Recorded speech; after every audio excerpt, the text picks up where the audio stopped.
Li Yi-Ming is a Taiwanese actor who attended the Lu Quan Peking Opera School. He was classmates with actors like Jack Long and Robert Tai, and there he learned the skills necessary to become an actor. He joined Shaw Brothers in the 1970s, appearing in the film Seven-Man Army, 1976. He is considered one of Chang Cheh's fourth-generation disciples. Later, he returned to Taiwan to make more films there. Today we are going to review some of his best films.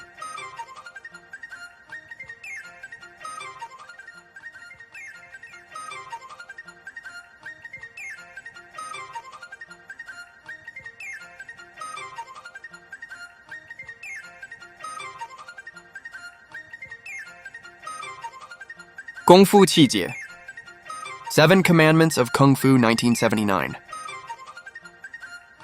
Li Yi-Ming, a talented martial artist and competent actor, came to prominence in Hong Kong cinema in the mid-1970s. He was one of the supporting stars in Chang Cheh's films for Shaw Brothers and also played leading roles in several lesser independent kung fu films. The Seven Commandments of Kung Fu is a typical example, a simple kung fu comedy where the protagonist first learns kung fu and then takes revenge on a dangerous opponent for the death of his father, who is first mentioned only at the end of the film.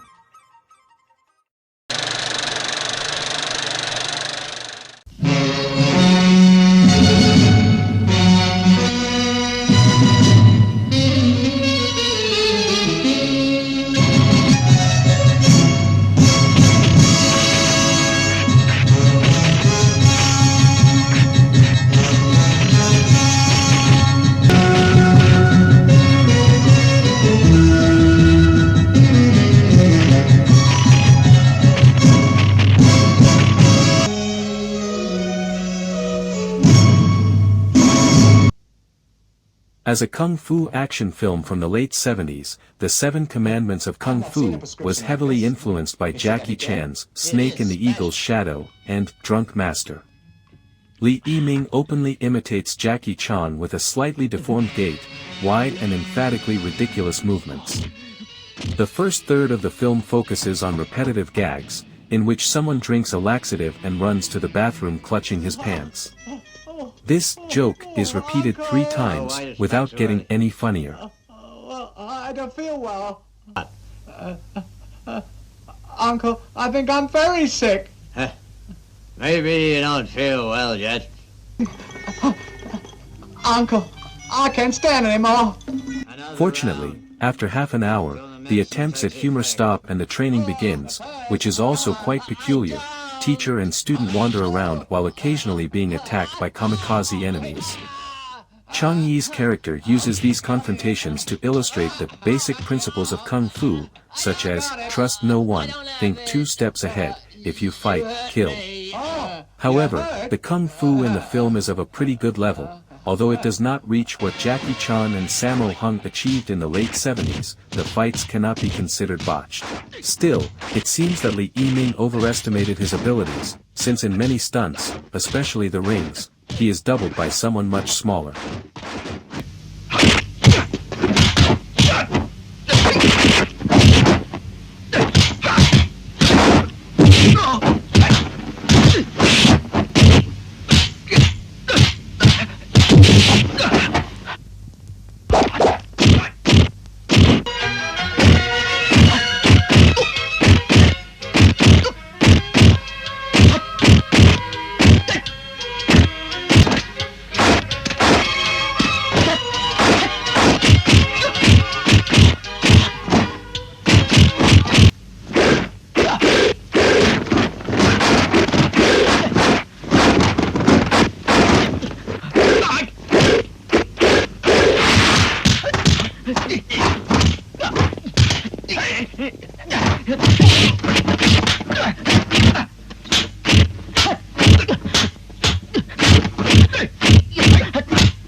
Always be ready for deception.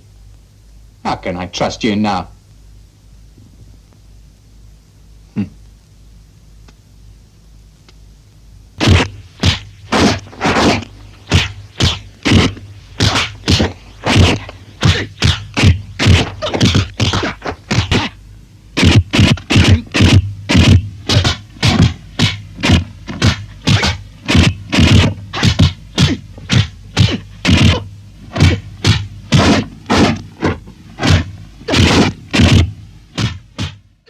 Hu Baolong 摄影 The Seven Grandmasters 1978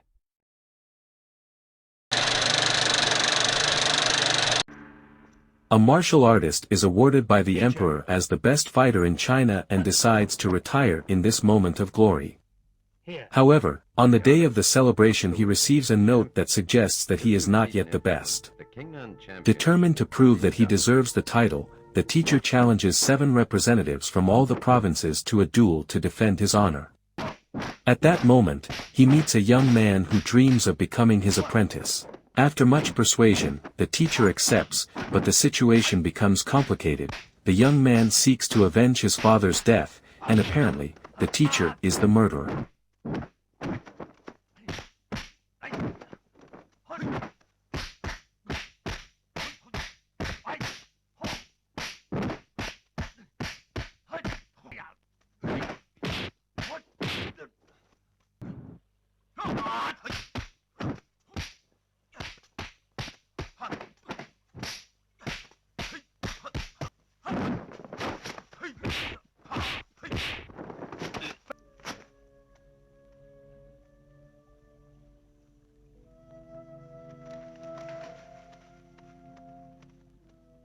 Can never beat him. Sang Cheng is a quite brilliant fighter. Sang Cheng's kung fu is quite the best. So would you like to become his student? You. It's all right, sir. Keep you cool. Be still. My shirt's wet. Here, the head. You see? Just look at him. Looks great. Shut up. Who's your teacher? Wait. Get lost. Hey, wait for me. Hey.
Cicada!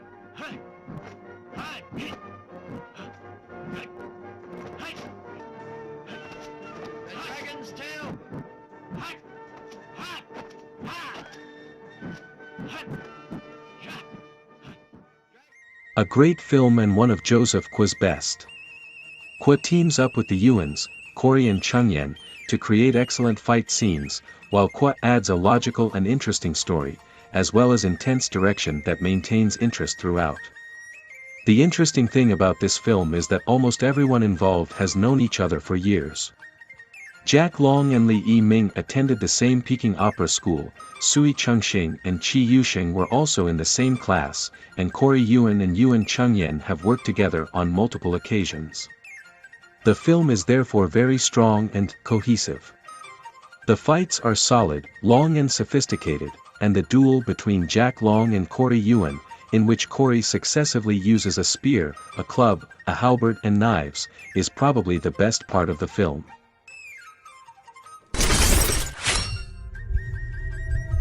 Guaichuan 小子 Drunken Arts and Crippled Fist 1979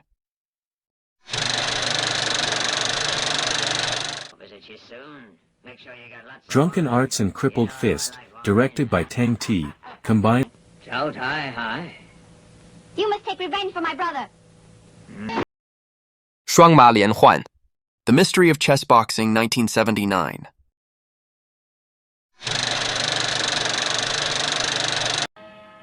A classic of Hong Kong's cinema from the 70s, which does not seek to impress us with an unusual plot or unexpected twists, but rather presents a fairly simple story about a young man who dreams of taking revenge on a certain ghost face killer for the death of his father.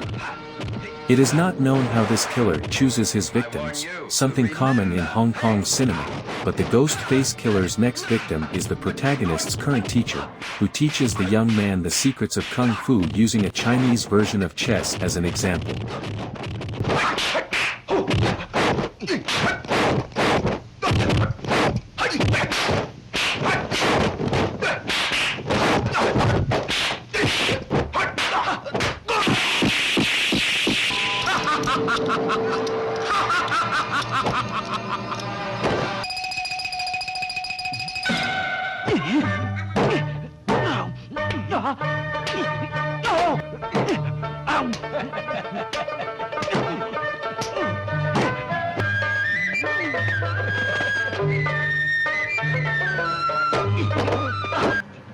I guess that I was wrong.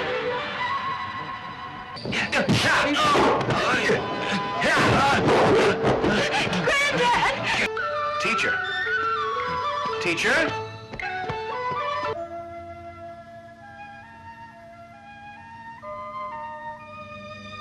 Teacher?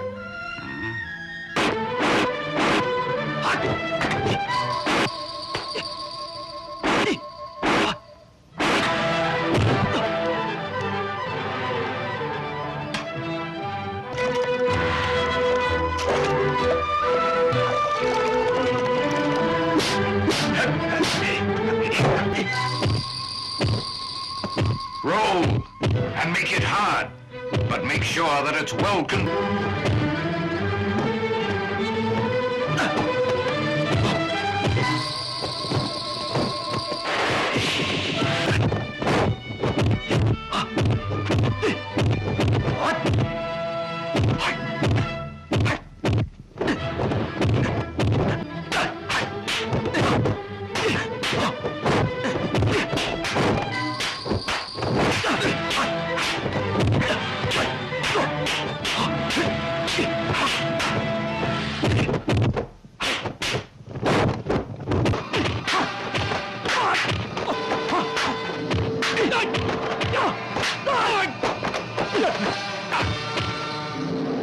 Fire melts gold. Hey!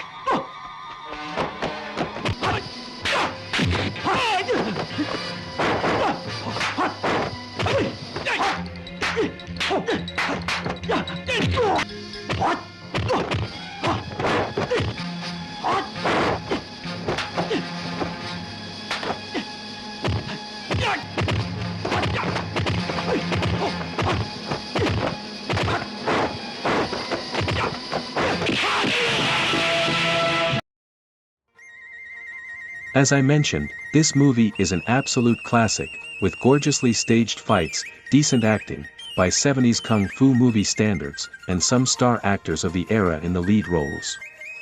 The fights are cleverly staged. In addition to the master's typical drinking scenes and long training sessions, checkers and chess are also used, reflected in the fact that in the final fight, the hero and his master use attack methods learned from these games. It's amazing to see what Li Yi-Ming does on screen. As is often the case, the main villain is very good at kicking and proves to be a truly formidable opponent. As is common in Hong Kong films of that era, there is a lot of humor. If you enjoyed the jokes in The Drunk Master or The Young Master with Jackie Chan, you'll probably enjoy these too. Of course, it's hard not to crack a smirk when you see glaring mistakes and plot holes that the creators don't even try to hide. But ultimately, this movie isn't out to win an Oscar, rather, it is perfect for relaxing and enjoying excellently performed choreographed and acrobatic fights at the highest level of Hong Kong cinema of those years. If you like this genre, you won't regret it.